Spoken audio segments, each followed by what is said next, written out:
Okay, so the Zenonzard break just finished, and wow, this is one of, if not the most exciting sets to come out in the game. I genuinely think this might be the most exciting because it's a mechanic that I'm sure a lot of us have been expecting, and it's finally been confirmed. But before I get into it, like the video, hit subscribe, and be sure to enter the giveaway, which was announced in the previous video. There will be a card over there, or a link in the description, or something to let you go over there.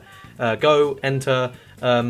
A lot of you who entered have not subscribed to the channel. I can see you're not subscribed to the channel. You're not going to win if you don't hit subscribe, so do that. Anyway, let's get started. With the least interesting bit of news, we'll get it out of the way. So this was the card that Amaguri, the winner of the Zenon, decided that he wanted an alt art of, so here it is. It looks really nice, I'm a big fan, and I probably would have talked about it a little more if there wasn't so much exciting news. Okay, set 6, it is called Helix, and this should imply the mechanic I'm talking about. We finally have dual colours, and they're starting off already in the sort of, they're starting off small. They're only going for 3 combinations, and that is these. So these are the combinations of colours we will see. We're going to see red, yellow combined, we're going to see white, green combined, and we're going to see blue and purple combined. These are, I think, very smart combinations. White and green have already had previous cards supporting that combination. Purple and blue, I think, have had it as well, though I think red and blue actually had, so that was a little surprising, but I think purple and blue mesh together a bit more nicely, and then of course red and yellow are also very nice. Now, the main thing for me that's so exciting about this as well is the fact that because they're pushing these dual colours, God SECHS is going to be back, and that is like my favourite card in the game, basically, so yeah, I'm I'm very much looking forward to that. Let's go ahead and start talking about, actually, yeah, let's just do this. Okay, there we go, start with the cards. So here's the first one. Now let me go ahead and tell you what it does. So, this is Weiss, Grandmaster of the Twilight Sky Pirates. It is a Dragonute winged. It has charge.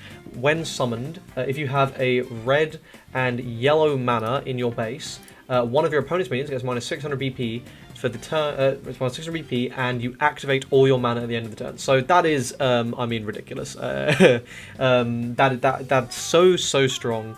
It's going to be removing. It's definitely removing something with 600. Like, it's removing something, unless your opponent has one huge thing, and if they have one huge thing, you're going to make it small enough that this will be able to run over it, so they're probably not going to want to block with it necessarily, so it's there.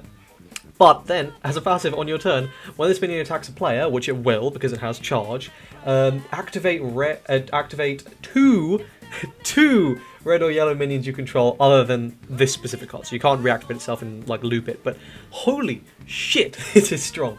This is very much a finisher, like super good. And the thing is, you get all your value out of this card before your opponent can interact with it, which is so valuable.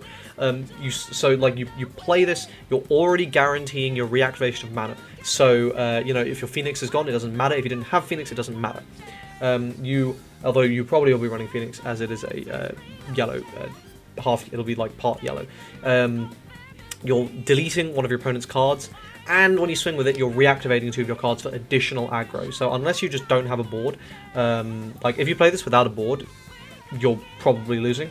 But wow, this is really good. As far as the existing synergies, I don't think there's too many Dragon Newts, but obviously Winged is an attribute that's already got a large amount of support, so there will be some sort of synergies there. But that is there's there. So yeah, very strong.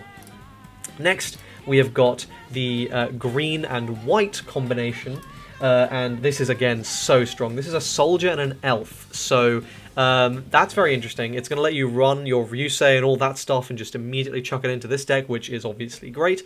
We may start seeing some green soldier-based minions, like the boosts. We'll have to see. But this has Resurge when, that's solid ability already. When summoned, if you have a green and white mana in your base, restore 3 to either your player or one of your forces. Wow. And then rest all opponent's minions with a cost lower than the player or the force life you selected. So, this is basically going to rest, like, everything with 6 or 7, like, or less, like, very consistently, maybe even as much as, like, you can get as much as 10 if your opponent hasn't hit you yet, which is very possible. This is only a 7 mana card. It's not too expensive. You can just slap it down, rest your opponent's whole board, and potentially just get the kill then and there if you already had a Ryusei on board, for example.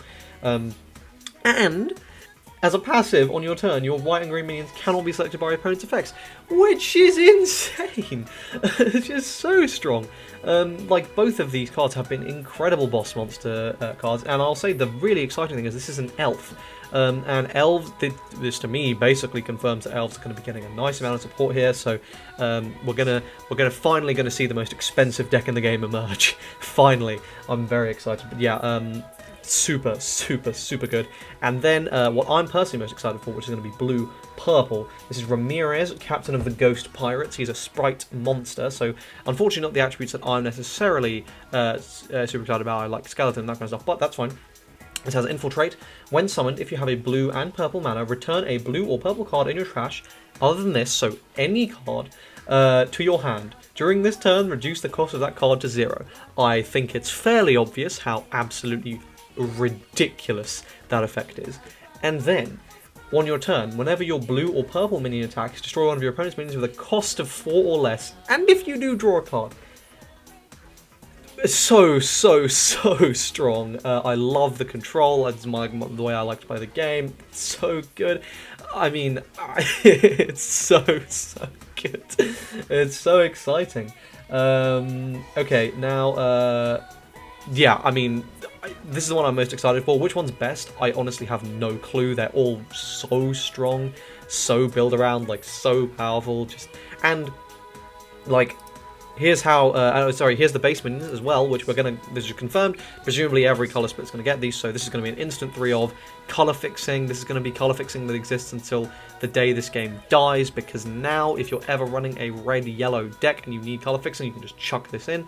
Probably going to have to buff Chimera in some way to incentivize you to use it, I feel like, but anyway. So the base minion here has, when placed, look at the top card of your deck. If it is a red or yellow field minion, reveal it and add it to your hand, otherwise bot deck it. This is probably like a 50-50 to hit something, but like, it's fine. Really, you're running this because it is dual mana. That being said, though, red and yellow have a lot of mana fixing already. They have Tsujinoko, the 1-drop. They have they have basically all that Battle Spirit stuff that already color fixed. They have that. So you know, they might not even necessarily need this. The other colours I feel like they will, though. And also worth saying, again, God SECHS will be run in all these decks. I swear to God, just watch. Just you watch. It's gonna happen. It's gonna happen. Now, doesn't stop there, because we also got this little update on a schedule. So some very exciting stuff happening.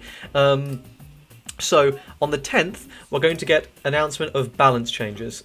So masks are dead, Crabbrave, and they will be implemented on the 13th, so that's really nice. I think that's when, like, the PvP season ends, so that's probably why they're waiting till then. So that's good. Probably finally going to see masks at least drop down to tier 2 or something, and we can just, like, have a meta without them for a bit. I want them to exist in the game, but they have just been too oppressive, and it's really sad. Then, from the 11th, we'll be getting card reveals, so basically you know exactly what's going to be happening from the 11th onwards, and they haven't revealed the release date. They say late November.